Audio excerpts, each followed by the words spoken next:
Le retour au peuple souverain est à mes yeux, dans ce contexte, la seule décision républicaine. French President Emmanuel Macron justifying his decision to call a snap legislative vote after his party were pummeled by the far right in European elections, saying that returning to the sovereign people was the only Republican decision which could be taken in the context of such a poor showing. In this special episode of Reuters World News, we look at how the far-right National Rally have surged in popularity in the country, and how politics as usual has been left in tatters. I'm Tara Oakes in Liverpool.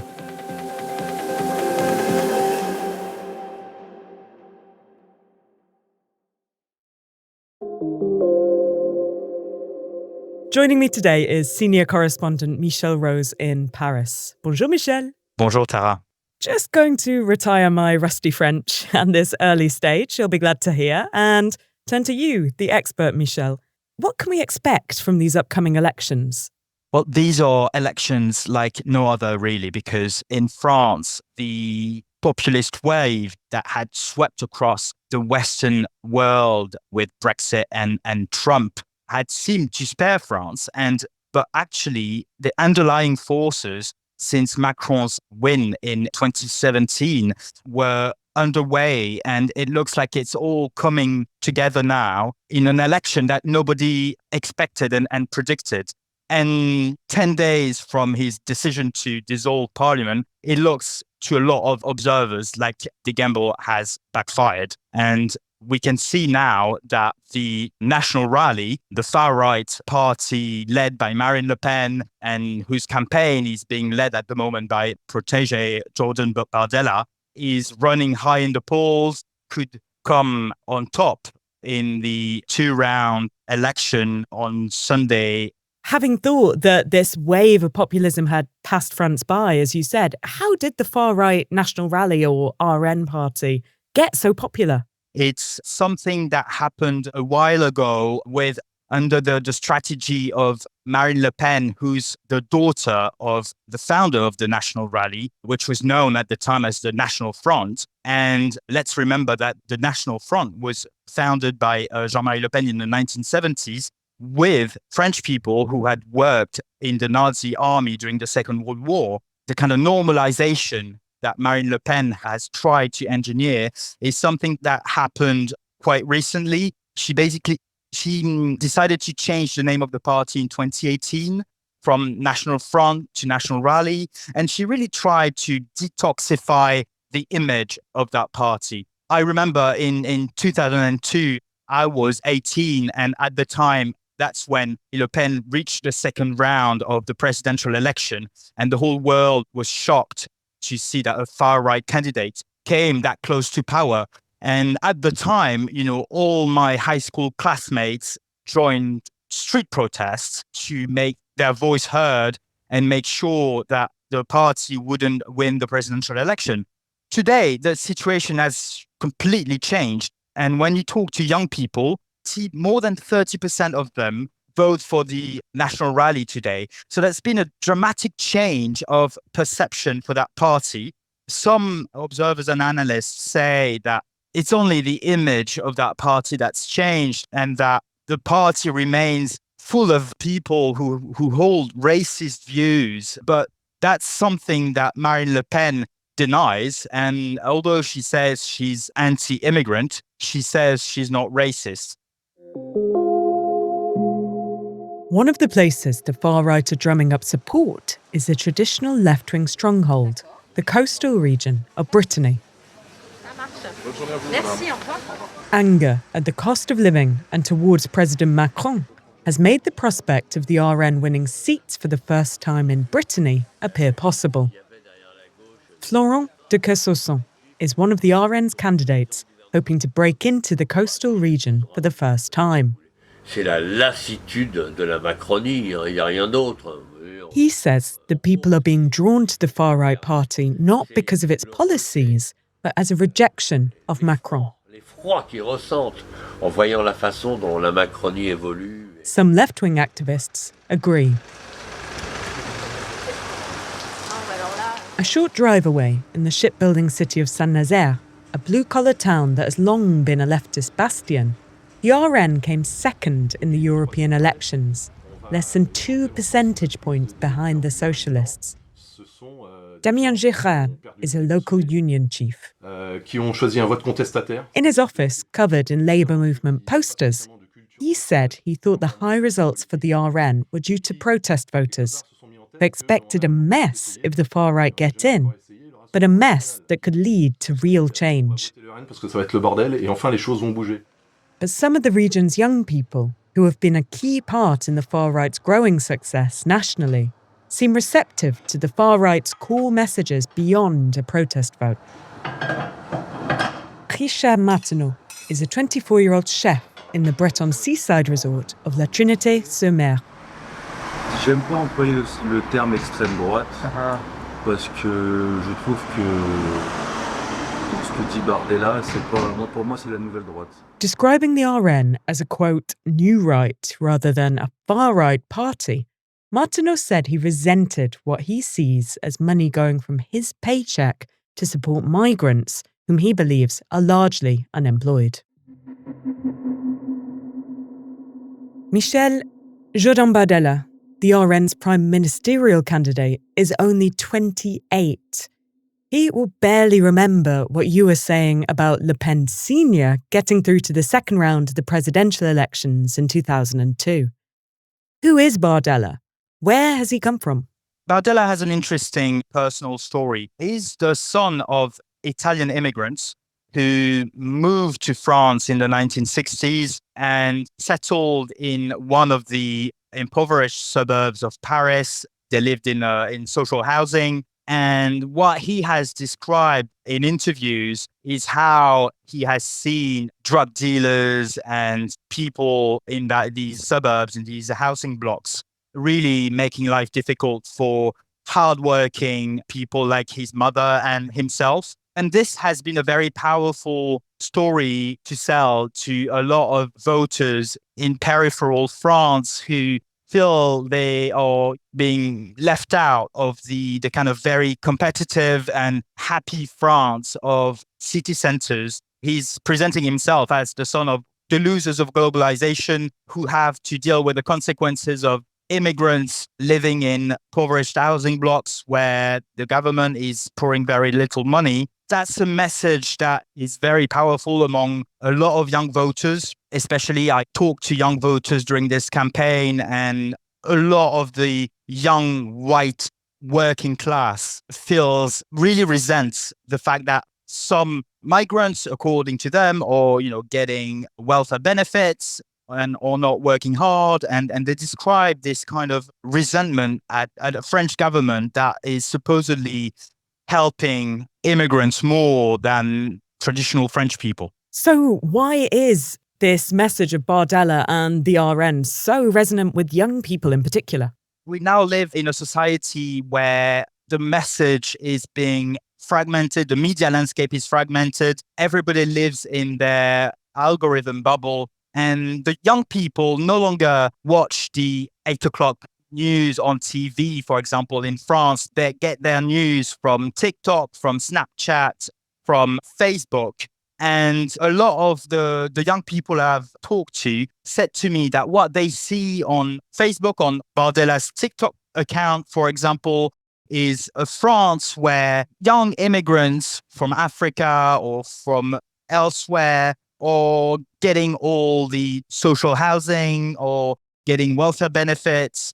I remember one of them I talked to said to me that he had to work from the age of 16 in an apprenticeship, and he was getting 800 euros a month and had to work long hours. Whereas he was describing things like some people on his housing estate who were not working and getting welfare benefits from the state.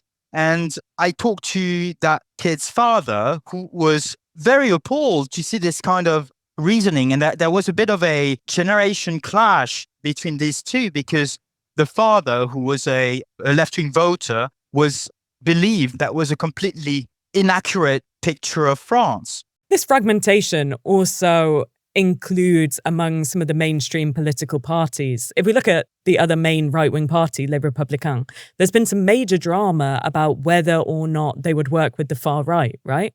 Yes, I mean, the drama happening in the Les Républicains party has been one that's both kind of gripped France and also amused a lot of people, because it was a bit of a House of Cards episode where the leader of Les Républicains decided, without telling anybody in the party, to seek an alliance with Marine Le Pen's national rally. And the whole political committee decided to vote in favor of expelling him, kicking him out of the party. He challenged that in court. That was suspended. But the image that people got was that basically the former Gaullist party of Nicolas Sarkozy and Jacques Chirac, which was once a force to reckon with in France, was now just a shadow of its former self. Whereas a lot of left-wing parties have apparently banded together into their own alliance to contest this election. Is that all happy families? How's that going for them? Yeah, that was one of the big surprises for Macron's camp, because the left-wing parties managed to strike a deal very quickly after he decided to dissolve parliament. And Macron was banking on their divisions to actually move to second place in the elections. But it's true that this is a very fragile alliance. They don't agree on a lot of things. At the moment, the biggest contentious issue is who in that collection of parties could become prime minister. But they have managed to strike a deal for these elections. And that's a very powerful force in the two-round voting system. So that means that these left-wing alliance will certainly reach the second round on July the 7th, putting them in a very strong position. They've also rallied under name the New Popular Front, and that name has a very powerful mystique in France. It's the name of a coalition that won power in 1936 and that gave the French their first 2 weeks of paid holidays, that cut the pension age, and it still resonates among a large swathe of the population. In one Paris suburb, the leftist alliance is hoping to counter voter apathy to take on the far right. Adel Amara is a long-time community activist of Algerian heritage. He's keen to mobilise those who stayed at home in past elections and turn his district, the 4th Val-de-Marne constituency, leftward. Et je pense que la clé, c'est vraiment la mobilisation, notamment des abstentionnistes. Tackling traditionally high abstention rates is central for the Popular Front, the alliance formed of the hard-left France Unbowed, the centre-left Socialist Party, the Greens and the Communist Party. Nationally in France, fewer than half of all registered voters cast a ballot in the last parliamentary election. For Amara, the feeling that voters' preferences were being ignored by those they elected is what's led people to stay at home. Alimente l'abstentionnisme. C'est vraiment le sentiment de... In his constituency, there are pockets of well-off residents as well as working-class estates and immigrant communities. The right has historically won high scores. But with the far-right RN leading in opinion polls ahead of the vote, members of minority communities in urban areas have told Reuters they felt an RN victory could lead to a rise in racism. Social worker Celia Ngala said this would be the first parliamentary election she will have voted in, adding that she was spurred to do so by worries about the far right. Ngala, who is of Congolese-Algerian heritage, said she was worried about leaving her young daughters in a world where they could be stigmatized for the color of their skin or because they have an immigrant background. She said she intends to vote for the left-wing coalition. But parties from across the political spectrum still have their work cut out if they want to fight voter disaffection. With this voter telling a doorstep campaigner that she didn't feel represented by any of the political parties' ideas. So Michel, to recap, according to polls right now, Macron's centrist party aren't going to do very well. We've got the right-wing Les Républicains not looking in great shape either. So we could end up with an assembly which is really split between this far-right party and quite a fragmented leftist alliance, with Macron staying on as president. How will that work in France? What does that mean for the country? Yeah, that's what a lot of people are wondering at the moment, because France has known in the past 3 cohabitation periods. In France, we call cohabitation the phase where you've got a president from another political stripe than parliament. We've never had a cohabitation between a centrist, Europhile president and an anti-immigrant Eurosceptic party like the National Rally. So that's really uncharted territory. It's also not clear whether the National Rally could win an absolute majority. That means 50% plus 1 of the seats in parliament. And so if the National Rally fails to win a majority, there is all sorts of possibilities and scenarios. The Constitution says that it is the president who names the prime minister.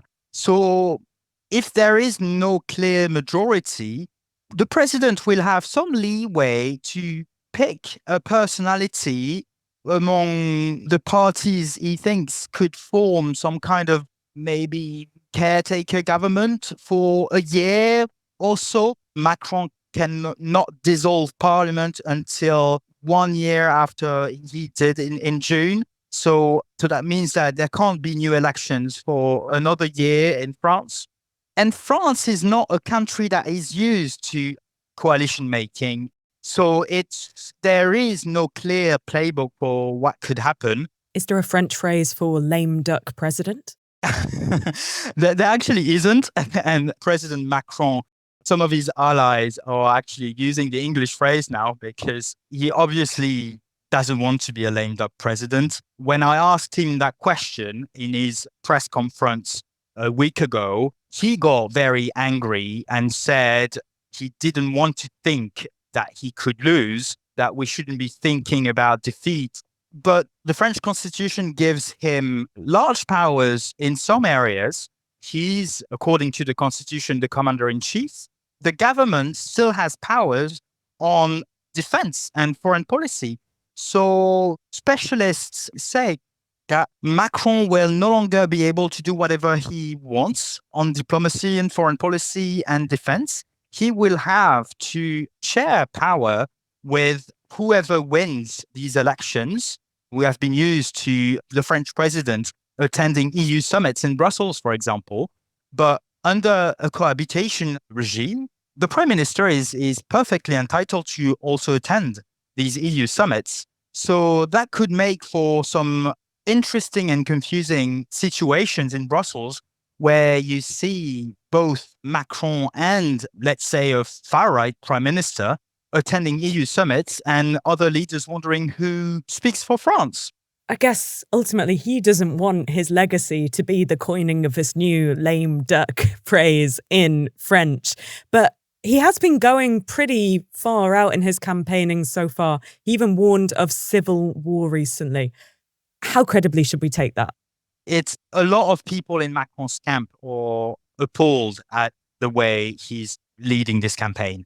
Some of even his close advisors and allies, people who want him to do well, say he should rather shut up, because one of the reasons why he's done very badly in recent elections is also because there is a kind of deep-seated personal hatred of him in large swathes of the population who think he's arrogant and out of touch.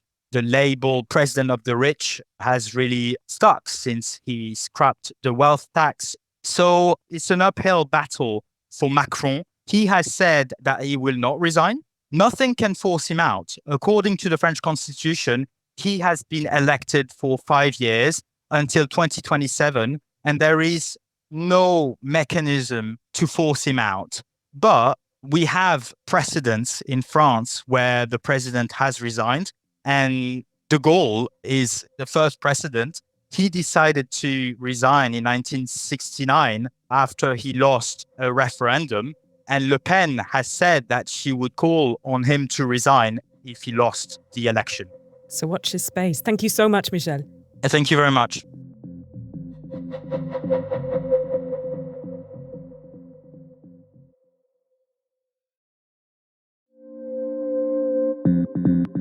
That's it for this special episode. You can follow along for all the French election latest on Reuters.com and the Reuters app. Special thanks to our senior correspondent in Paris, Michel Rose, for his contribution. The podcast is produced by Gail Issa, David Spencer, Christopher Wall-Jasper, Jonah Green, and me, Tara Oakes. Our regular host is Kim Vanel. Carmel Crimmins is our senior producer, and Leela de Kretzer is executive producer. Sound design, music composition, and engineering is by Josh Summer. We'll be back on Monday with our regular daily news show. Make sure you subscribe wherever you get your podcasts so you never miss an episode.